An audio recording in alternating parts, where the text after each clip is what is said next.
SMS Janil.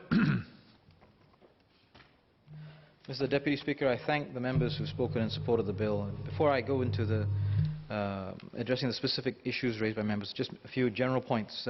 The sector is very innovative. It's rapidly evolving. There's already a wide range of services available. The operators themselves continue to evolve their service provisions and business models on an ongoing basis. This has resulted in benefits to commuters who have many more options, as the members have highlighted repeatedly. We have today PHCs with child seats, we have wheelchair-friendly services, and we have the ability to book taxis at flat fares. Members have raised a wide range of issues. Some, like safety, LTA does need to and will step in to regulate, ensure basic standards. And when we intend to do so, LTA is consulted widely, where there's consensus, or where we could engineer a compromise amongst the various tripartite partners and stakeholders we did. There are some issues which we could not move on for now, and we will continue to work on. I'll elaborate a little bit on that. But it's not necessarily desirable to regulate all aspects of the point-to-point sector. Some of the issues, fare caps, to the extent to which we have to push the environmentally friendly vehicles, there needs to be a role for the market to play as well.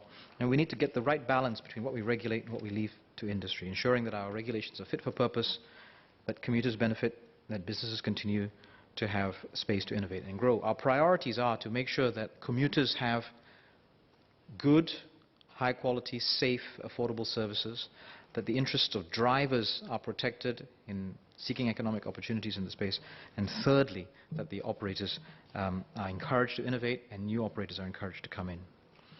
How will we do this? We have to look at some of the controls that we have and some of the levers that we have over ensuring that the market encourages that type of new entrants and innovation, that there are protections for the drivers and the commuters, and especially that the structure protects ultimately consumers from excessively high charges as well. What are the things that we can do? We can make sure that the barriers to entry for new operators are low. In particular, the way in which they engage with the main resource, which is the drivers. The removal of driver exclusivity will be the main lever to ensure the barrier to entry for new operators in this space is low. The next thing that we should do is help commuters to make choices and assert choices. So some of the regulations that we are putting in place to make sure that the way in which fares are communicated to consumers, to commuters, are transparent and made upfront will effectively allow commuters to play the role of multi-homing. The commuter themselves is deciding amongst a variety of offers which to choose, and if this is insufficient to achieve the right kind of outcome, we may have to intervene further. But we hope that by allowing drivers the choice of who to drive for and commuters the choice of which ride to take, this will effectively give us a multi-homing market and achieve some of the outcomes that we want. There may be more to be done, but we will watch and see. Professor Walter Thassera also brought up a general point about harmonization across the street hail and the ride hail services. We can't have an entirely harmonized market, otherwise you wouldn't have the differentiation between street hail and ride hail. And today the fundamental point is that we still believe that there's a role to create space for street hail services. Some of that is about the kind of vehicles that are needed when you are not able to pre-assign a vehicle to a ride. You just have to take the one that's coming on the road, and the safety associated with the training of that driver, but also the operations associated with a fleet of vehicles under one livery supporting one brand, which is really very different from what is the operations for street hail services, where it is about the matching of resources, the kind of, sorry, I beg your pardon, ride hail, thank you, for ride hail services, which is about the matching of the resources and the appropriate algorithms for that supply and demand. So there is a fundamental difference between what we would see as a street hail operator today and a ride hail operator today. We are trying to harmonize some of the regulations. When we looked at drivers and vehicles, there's already quite a lot of harmony, and we will continue with that. But for the operators, there needs to be a little bit of differentiation. To the point about the responsibility between CCCS and MOT, well, very clearly, CCCS will have oversight over the competition issues and continue to do so. And to address the similar point made by Mr. Leon Pereira, after the bill is implemented, CCCS will examine the matter, and they will have to come to a decision about how this applies to the previous stance that they had taken with respect to Uber and Grab. If I may address then some of the specific issues members have raised about the scope of the licensing regime. Mr. Gantiampo's question on private chauffeured services such as those provided by limousine companies versus the electronic applications, both are considered ride-hail services, because the key differentiating factor is that there is a matching between the provision of a ride and a commuter, and that ride is then pre-booked for the commuter. So they will fall under the ambit of the ride-hail services and be subject to similar regulations. Mr. Ang Hing asked about carpooling activities, and hence, following that definition, carpool operators are also considered ride-hail service operators. However, they're not in the same, operating at the same scale, and they're operating for a different outcome, and ostensibly an informal way for drivers to give rides to friends, neighbors. We have different regulations for carpool operators, and we won't be subjecting them to a full licensing regime, provided they continue to operate as carpool operators as opposed to a full ride-hail operator. So if the carpool operator has more than 800 vehicles on their platform, we will license them as a subclass of ride-hail service operators. They will be required to ensure that their drivers comply with carpooling regulations, so that the carpooling is carried out on a restricted, non-commercial basis. And as we collect data and as we examine the market, if those conditions are breached, we will not hesitate to take firm action against the drivers or the operators that have contravened those regulations. I agree with Mr. Ang Wei Neng. Innovation is indeed important, and both street hail and ride hail service operators have been innovating, and we assume will continue to innovate. We are certainly open to the sandboxes for both the street hail and ride hail services, and the proposed regulatory regime clearly allows for both. In looking at such sandbox proposals, LTA will study the specific product and use the full scope of legislative instruments and varying regulatory requirements as appropriate. The codes of practice were brought up, and indeed we will consult heavily with industry. We have actually already begun. We have a number of fora to do that, and I'll explain a little bit about that later on. We encourage the operators to participate in the drawing up of the codes of practice. Without spending too much time, Clause 30, subsection 2 of the bill expands upon all the different areas that the codes of practice could potentially cover. Several of the members spoke about the importance of ensuring safety. We agree this is really very important. Mr. Icha Singh asked about accident rates, and he asked for accident rates in normalized data. He asked for normalized data, and this is in contrast, I think, to the data that Mr. Dennis Tan had suggested was there, which is unnormalized, or just raw data suggesting an increase.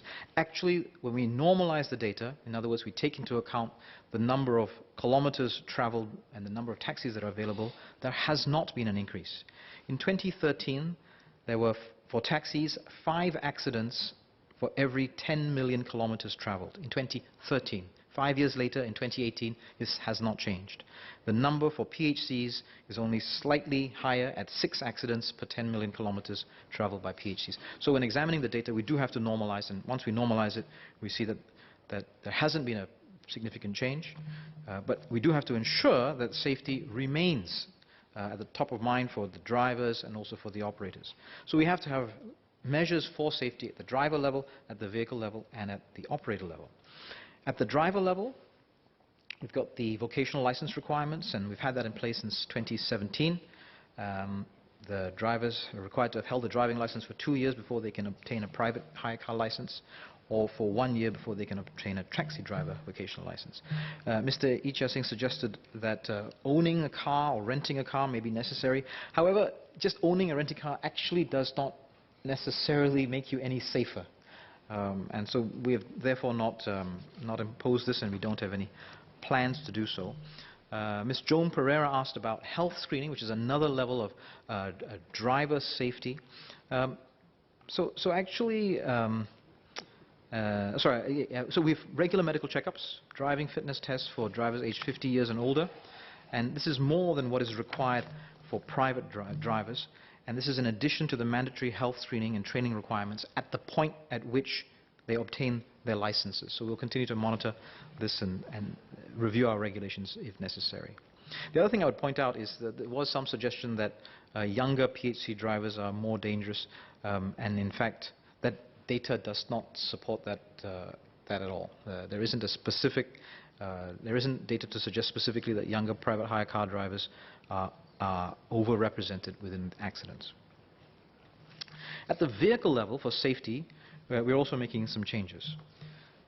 Today, the private hire car inspection regime is the same as that of private cars, ranging from once every 3 years to annually based on the vehicle age. However, in future, all private hire cars will be required to go for annual inspections. Taxis will continue to be required to go for 6 monthly inspections. And the reason for this differentiation is that the annual mileage for the private hire cars is about 3 times higher than that of private cars, at about 48,000 kilometers a year. So they need to go for more frequent inspections than the private car. The taxis then have an even higher average annual mileage of about 130,000 kilometers, and so we will retain the requirement that they be inspected every 6 months. And then thirdly, for safety, at the operator level, I've explained in my opening speech some of the measures. We do want to ensure that responsibility for safety is taken up by the operator. This cannot be a responsibility only on the driver. And so part of that responsibility is to provide data to LTA, to update its safety regulations, and to encourage their drivers to drive safely. And these are some suggestions that members have made, including Mr. John Pereira and Mr. Ang Wei Nang. To answer Mr. Ang Wei Nang's question, we are still reviewing the data requirements for licensed operators, and we'll work with industry to make sure that those are reasonable and useful.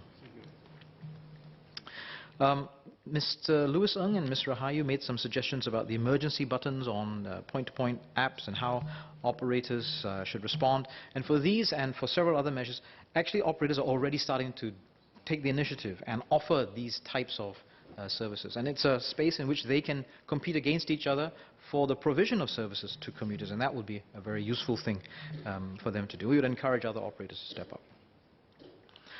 On child seats, Mr. Lewis Ng and Mr. Dennis Tan brought this up, suggested requiring taxis and PHCs, taxis to be fitted with child seats when ferrying children below 1.35 meters in height.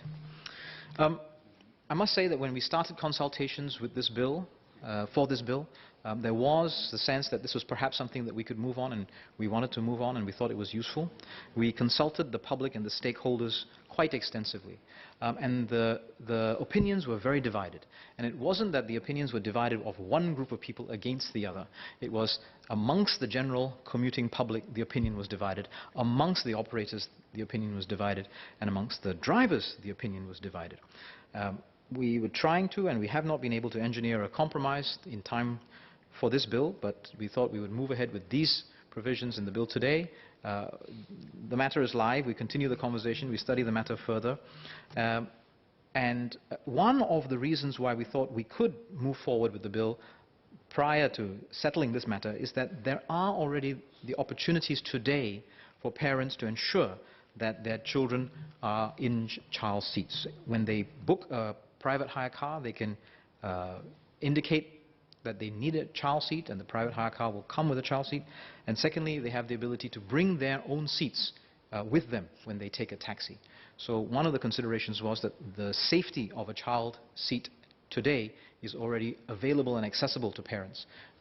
The argument can be made that it needs to be more widely available, and that has been made by some members. I actually personally agree. The question is how to make sure that that is something that the industry can carry and the market can support. We'll continue to work on this, and I hope members will be able to support us going forward in trying to achieve that. On fares, there were questions on fare-related regulations by Mr. Lewis Ng, Mr. Gantiampo, Ms. Joan Pereira, Professor Walter Thisera, Mr. Ang Wei Nang. And we are amending the PTC Act to extend their purview over PHC fares. We have to be very clear what our regulatory approach is. Some have asked us not to overreach, whereas other people have asked us to impose an upper limit on fares. Professor Thisera also suggested that we should prevent operators from offering the same service to different customers for different prices. So, firstly, and Mr. Leon Pereira also asked about flat fares. I'd point out that today flat fares are already offered by a number of operators. And again, like some of the other suggestions, we would encourage that this becomes a differentiating factor, a potential competitive advantage of one operator against the other, and it's something useful to have out there in the market. So our fare regulations, just building on what Mr. Gantiampo had suggested, will ensure that there is transparency at the point that the commuter chooses the ride. This must be made clear to them what the fare is, or that it is going to be a metered fare in the case of a taxi. And the intention is not for PTC to start regulating fare levels, nor setting caps, nor providing algorithms. The fare levels are an important part of the process to influence the supply and demand for P2P services. Many of the advantages and benefits that we have seen over the last few years that members have spoken about have come about precisely because the fares have been allowed to work as an efficient resource matching mechanism, ensuring that rides can be found during peak hours. There are many forms of services, each requiring different fare levels, and given the breadth of service offerings and the dynamic nature of these conditions, we think we best leave it to market forces. And that means that ultimately, potentially, one of the most important controls would be the choices made by consumers, by commuters. And the operators are indeed very live to this, very sensitized, and if you have any doubt about this, one of the operators you will know offers a durian delivery service. They have not taken maximum advantage of surge pricing for this because I suppose they assume that if they do, there'll be a public outcry about the price of durian at peak season. The role of the commuter and the consumer in moderating the behavior of our various operators here would be very, very important. For fare evasion and overcharging, we will step in to deter and prevent fare evasion and overcharging. Ms. Rahayu and Mr. Ang Wenang raised some examples. And there are some of the areas where they've raised where it would be more appropriate for the operators to take action, being clear to drivers about commissions charged, handling cancellations by commuters or drivers, or even lost and found services. Mr. Dennis Tan also raised a question about the video recordings. This is already regulated today. LTA has stringent regulations in place around the installation of these devices, the access to the information, and none of this is dependent on the bill before the House today. And the 7-day limit on the retention of this footage is already operational today.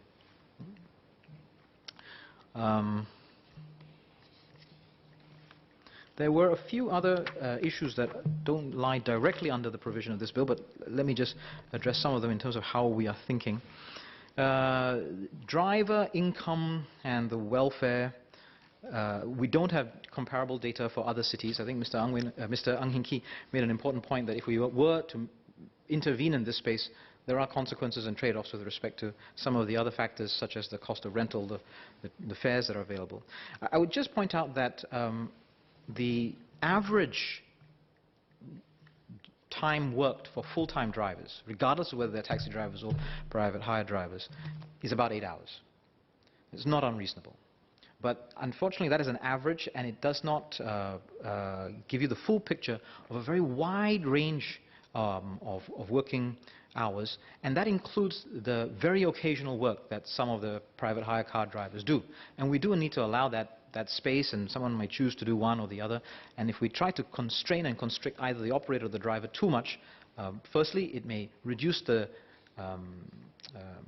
attraction of this job. People may find it difficult to enter the job, and may constrain the supply of drivers and may ultimately affect prices. So we do have to look at that quite carefully. But I think in general, 8 hours on average, full-time drivers, taxis, PHCs.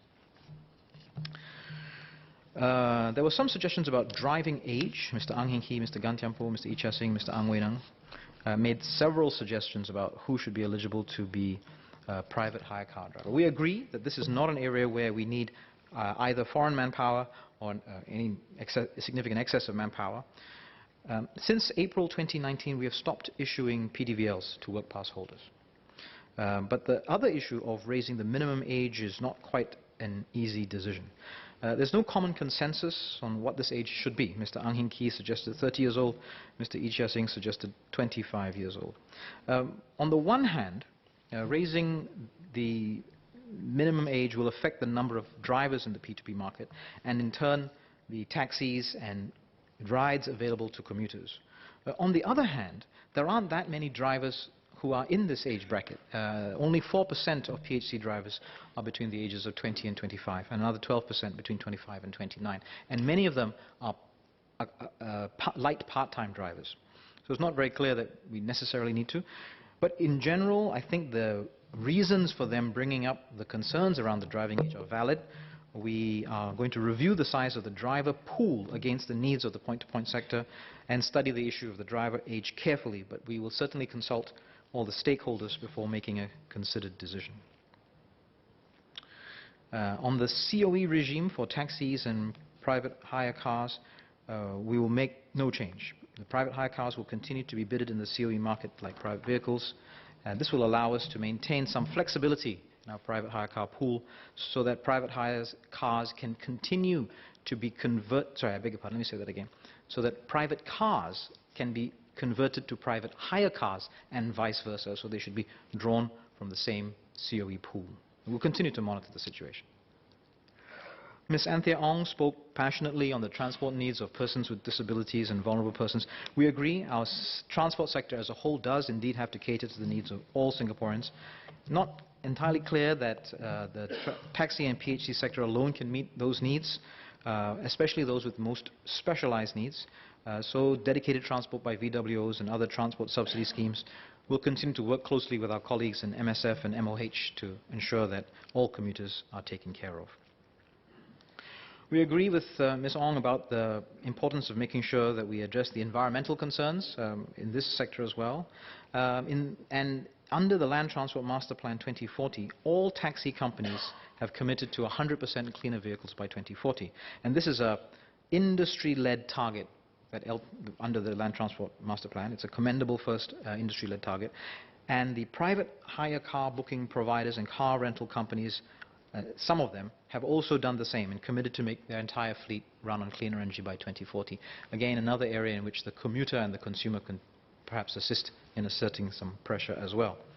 But I think it is important that we continue to work with the industry to address the environmental concerns of the transport industry. And speaking of working with the industry, the role of the operators, the associations, and the drivers in this review has been very important. They've contributed their views extensively, they provided feedback, we've refined our regulations, hopefully to better meet the needs of the commuter and the industry. Mr. Ang Hin Kee and Mr. Ang Wee Neng spoke a little bit about this. They'll be happy to know that we'll be removing the taxi availability standards and will let market drive the availability of services instead, and also lowering the quality of service standards. All of this will reduce compliance costs for taxi companies and ultimately, we hope, also benefit the taxi drivers. And we have institutionalized the way in which we work with the industry. We've established through LTA a tripartite platform to discuss strategic and regulatory issues for the private hire car sector, as well as the existing one that we have for taxis. And this is something that Mr. Ang Hin Kee himself has called for and has participated very actively in. Mr. Ang will also be happy to know that we will extend the current dispute management system for taxi drivers to include private hire car drivers. And this will take effect with the revised regulatory regime in June 2020. And we hope that this tripartite approach of bringing the partners together can continue, address the issues of benefits for the drivers and the vocational license holders, address issues of driver welfare, driver income, what is the appropriate role for the industry, and how can we make sure that the regulations look after the drivers as well as we're looking after the commuters. Mr. Deputy Speaker, this is a long ride. We started with,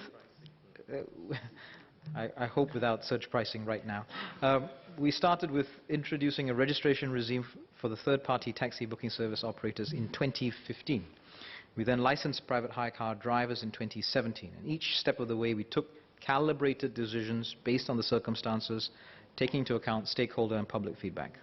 The sector must and does continue to innovate and evolve to meet the needs of commuters and drivers. We'll continue to monitor the developments in this space, strike a balance between what to regulate, what to leave to the industry, and the aim is always to ensure that commuters and drivers benefit and that businesses continue to have the space to innovate and grow.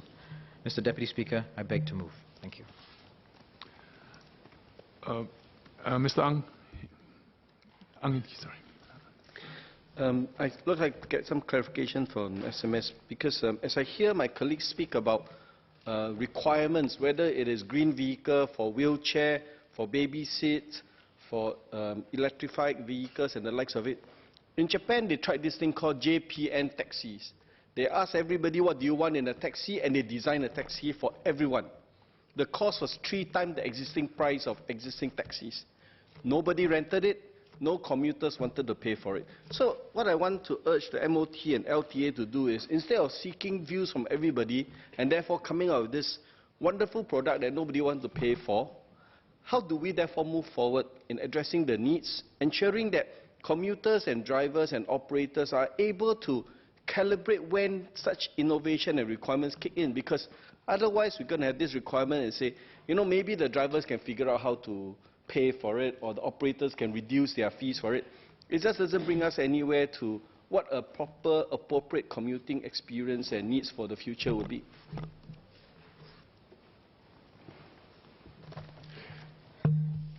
Indeed, I thank Mr. Hung for that suggestion to not create a taxi that's 3 times more expensive than baseline that nobody wants to pay for. We do need to address needs, and we do need to find a way to make sure that all the needs are met, but not all the needs need to be met in the same way by the same platform or by the same service.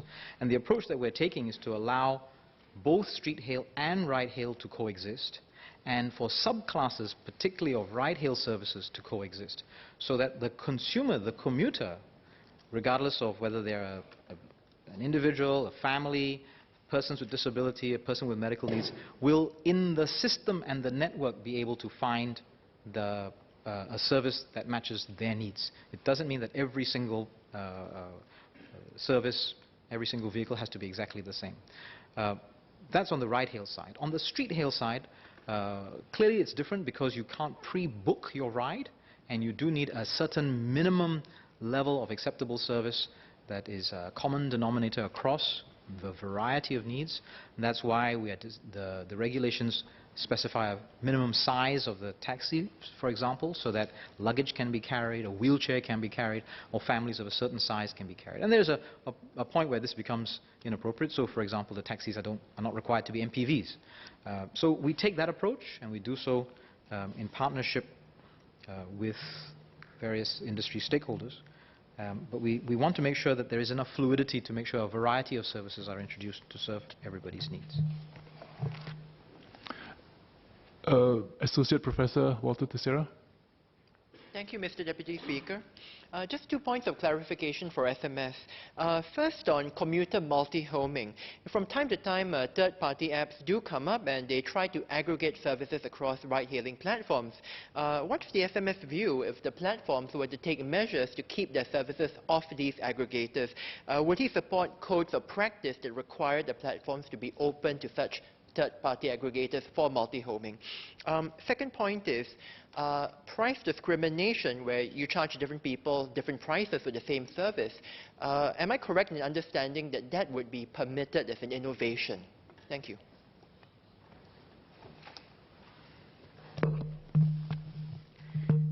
For the multi-homing, the space is evolving, and the different multi-homing and mobility as a service providers are offering what on the face of it may look similar, but actually have underlying very different business models. But if I take the simple example, the sort of that he had suggested, where it's simply about aggregating information, and a platform decided to prevent their information from being provided on that aggregated platform, that wouldn't in the first instance necessarily compromise our regulatory outcomes that we're trying to achieve, provided it didn't then subsequently lead to either the drivers not being able to drive across the platforms or the commuters not being able to find information. I think if you have to launch 2 apps to compare prices, I think that would be okay. But if you can't fundamentally install the app on your phone because another app is there, that might be a step too far.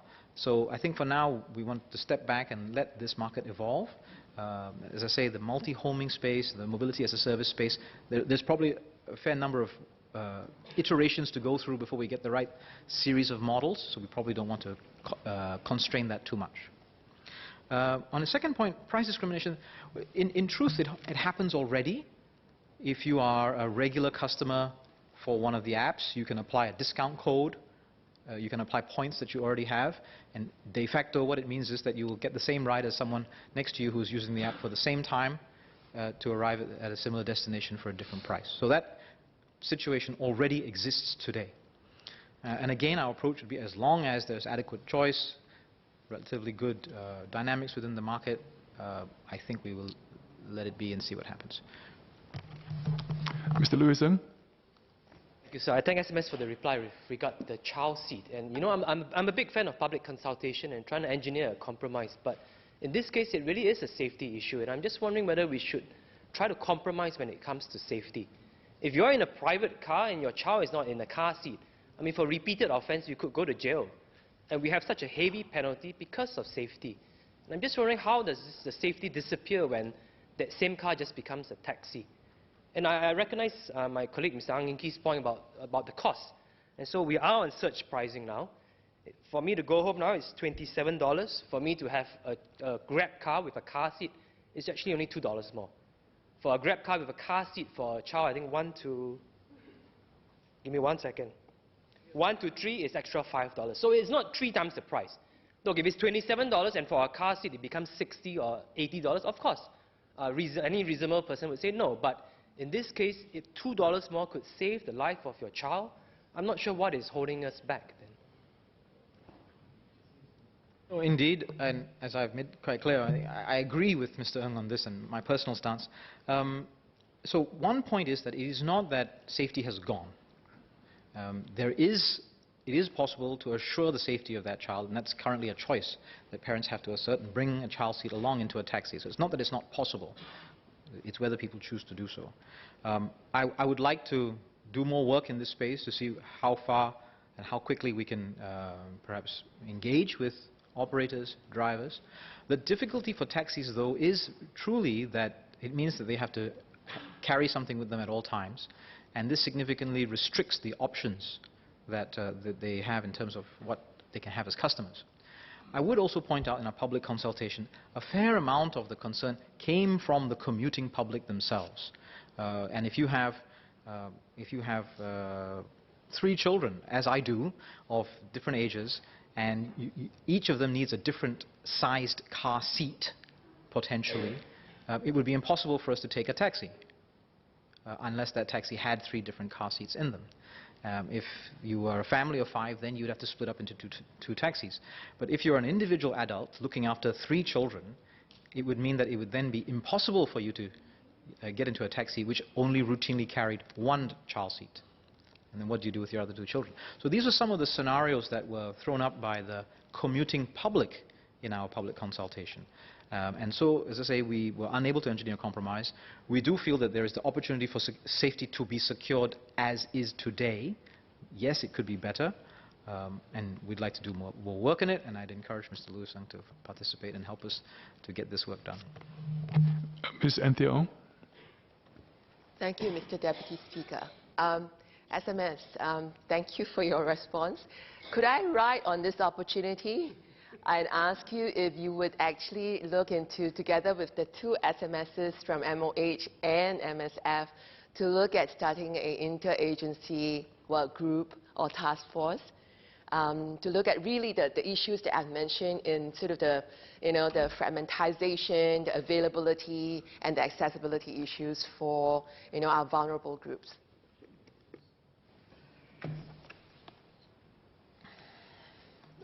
Indeed, we will. I would say, though, that nature of this problem and the market, the services that are provided out there, it's not quite as Ms. Ong has characterized. I mean, you're right, there may be 5 or 6, or potentially a lot more providers, but there are a number of agencies, officers, whose task it is to help you navigate that space. And once, as a family or as an individual, as a patient, as a client, you are assigned, you don't have to keep working through the fragmentation, as she's described. So the fragmentation, the other way of thinking about it is there's a variety of service providers that are working in different niches to address different client needs and different route needs and different demand needs. And it's probably useful that we have an approach like that. Because today, one of the fundamental problems we have in this space is adequate supply of personnel, and we will have to work to making sure that gap is closed as well. So there's work ongoing, and I'll work with my colleagues to see what LTA and MOT can do to help on the transport space. The question is that the bill be now read a second time. As many as are of that opinion say aye. Aye. To the contrary, say no. I think the ayes have it. The ayes have it. Point-to-point passenger transport industry bill. Committee stage what day? Now, sir, I beg to move that Parliament will immediately resolve itself into a committee on the bill. The question is that Parliament will immediately resolve itself into a committee on the bill. As many as are of that opinion say aye. Aye. To the contrary, say no. I think the ayes have it. The ayes have it.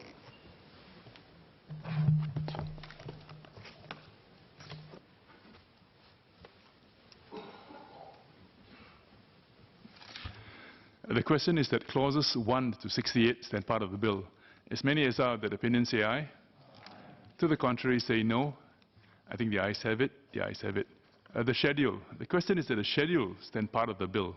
As many as are of that opinion say aye. Aye. To the contrary, say no. I think the ayes have it. The ayes have it. Bill to be reported.